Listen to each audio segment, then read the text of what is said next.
Magandang oras mga kababayan, mga ka-Golden Boy. Meron na namang lumutang mga bagong pangalan ito na di umano'y binigyan ng beneficiary ng Office of the Vice President's Confidential Fund. Noong una ay merong lumabas ng mga chichirya, meron ding lumabas ng mga pangalan ng mga cellphone, meron ding lumabas ng mga dudunggang, at ngayon ay merong lumabas na amoy gang at asim gang. Well, narito ang ulat galing sa UNTV, ating panoorin. We believe that VP Sara has the obligation to tell something about this, to tell something about these discoveries. Marami na po naglilipa na patungkol sa mga peking resibo na di umanong na issue po ng opisina po ni VP Sara. Well, si Louie Amoy, Louie De Asim, saka yung parang bago na na Asim Gang. Galing po to sa sa listahan naman ng DepEd. So, De Asim, saka Amoy, yung mga pangalan nila. Muling nadagdagan ang mga kaduda-dudang pangalan ng recipients ng confidential funds ni Vice President Sara Duterte sa pagrepaso ng Kongreso sa listahan ng mga nakatanggap ng confidential funds ng Department of Education sa ilalim ng termino ni VP Duterte bilang kalihim. Ayan, so merong nadagdag na naman. Mga amoy-amoy na pangalan, mga asim-asim. Naku, at ang lahat ng mga pangalan na yan ay walang record sa Philippine Statistics Authority. Ibig sabihin, mga piking pangalan lamang ito. Sa pangalan lang naman Mga Dudong Bading, Dudong Charing, Dudong Charot, kung anong mga dudong. Ngayon, merong lumutang na naman na mga asim. Kung anong mga bukang asim ito, amoy asim, mga amoy-amoy. Meron bang mga na yan? Mga apelido na ganyan? Talagang gawa-gawa lang At itong lahat ng ito ay resibo galing mismo sa OBP, sa Office of the Vice President, at hindi ito gawa-gawa ng Kongreso. Kaya inisyuhan talaga ito, binigyan ito sila. Sila ay mga benepisyaryo, mga binigyan ng confidential fund. Kaya na-liquidate ang confidential fund na yon sa 11 days lamang. Na napakalaking halaga, di ba? Mga kababayan, anong tawag diyan? Di ba? Saan napunta ang pera? Okay lang kung ginastos talaga ng tama. Ibinigay lang sa mga pangalan na imbento Ibumalik yun sa bulsa nila, di ba? Kung sino man ang nag-imbento ng mga pangalan, doon bumabalik yung pera sa kanila kasi wala namang nakatanggap noon kundi sila lamang. Kaya minamagic Ngayon, itong mga DDS ay kahit na mapanood nila ang balitang ito ay hindi pa rin sila maniniwala.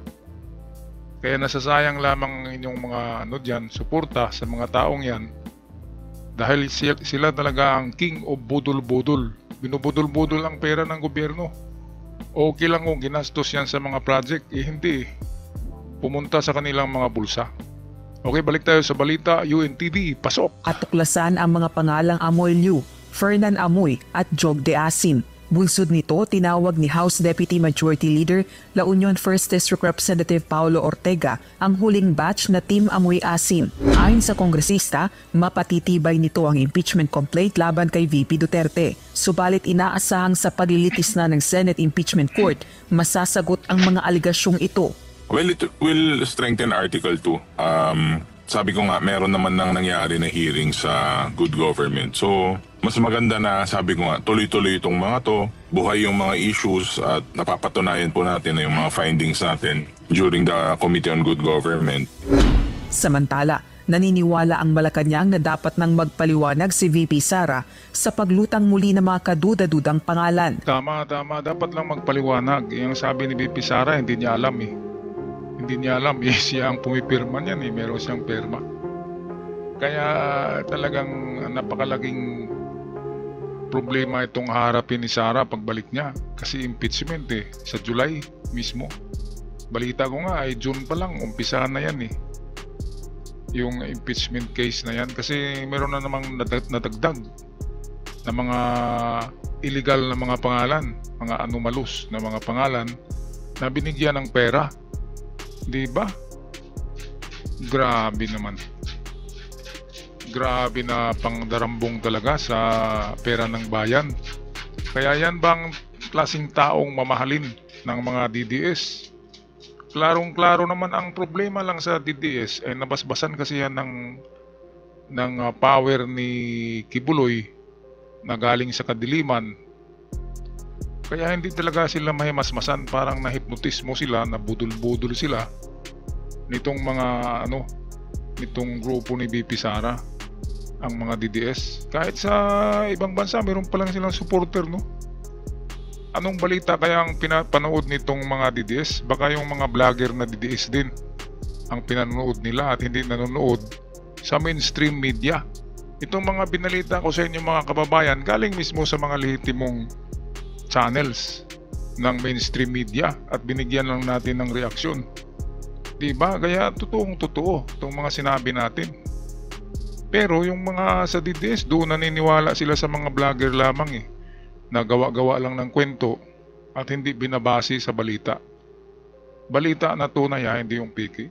Katulad nito, UNTV. Nagbabalita ba yan ng piki?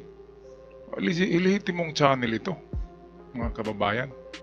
Kaya ito, nagpa-cute-cute naman itong si Sara dito sa sa Hague. Ay meron siyang inookupad yan na na isang property at doon sila humingi ng meron yatang permit para mag-rally sila doon ng kanyang mga supporters. Pero kung alam nyo lang, diyan sa malapit sa ICC compound, dalawang grupo yan. Merong mga grupo diyan na aktivista, hindi naman sila pro-PBBM pero mga aktivista, at meron ding grupo na DDS. So dalawang grupo ang meron diyan. Hindi lang yan DDS yung nandyan, dalawang grupo yan. Okay, tapusin na natin tong video. Una nang iginiit ni VP Duterte na hindi nito masagot ang issue ng confidential funds dahil hindi nito alam kung anong ginawa ng Kongreso sa ebidensya laban sa kanya.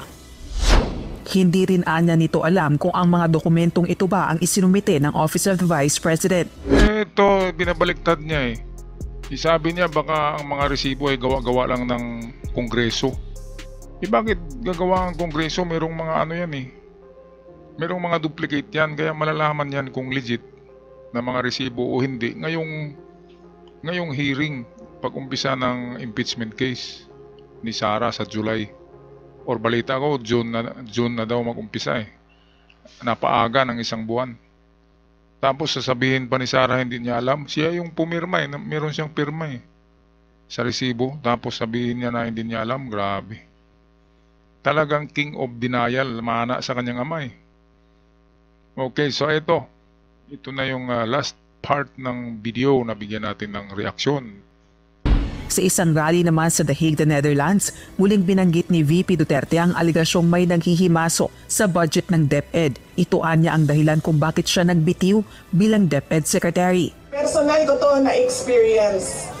Dati nang itinanggi ni former House Appropriations Committee Chairperson, ako Bicol Party List Representative Saldi ko ang aligasyong ito. Dagdag pa nito, mahigit 300 kongresista at 24 na senador ang bumubusisi sa panukalan pambansang pondo kada taon. Ayan, meron ngang 300 plus na congressman at senadors na tumitingin diyan sa tinatawag na national budget ng gobyerno. Kaya mahirap talaga na yan. Kasi sa Kongreso mayroong oposisyon Sa Senador ganun din, mayroong oposisyon. So hindi talaga yan makalusot kung talagang mayroong mga iniimbento lamang na mga budget. Kaya itong sinasabi ni Sara na ginagawa-gawa lang daw ng Kongreso, hindi pwede. Kasi sa Kongreso mayroon ding mga diyan, mga anti-government na congressman, at ganoon din sa Senado. Meron minority na mga na mga anti-government, o tawagin na lang natin na mga DDS na na mga senador at congressman. Kaya hindi pwedeng i-magic yan sa Kongreso ang mga ganyan. Alright, so hanggang dito na lang muna siguro tayo mga kababayan, at abangan na lang natin ang susunod na kabanata nitong impeachment case ni BP Sara. Ngayong pag-uwi niya sa Pilipinas ay napakalaking problema ang kanyang harapin. Napakalaking problema. Dahil ang lahat ng ito nag-uugat sa kanilang mga ginagawa na kabalbalan. Alright, so kung magpaalam ng mga kababayan, pag-comment sa inyong mga saloobin sa ating comment section. At sa mga bago pa lamang, huwag kalimutan mag-subscribe sa ating channel para palagi kayong updated kung meron tayong mga bagong uploads. Hanggang sa muli, paalam at ingat ang lahat.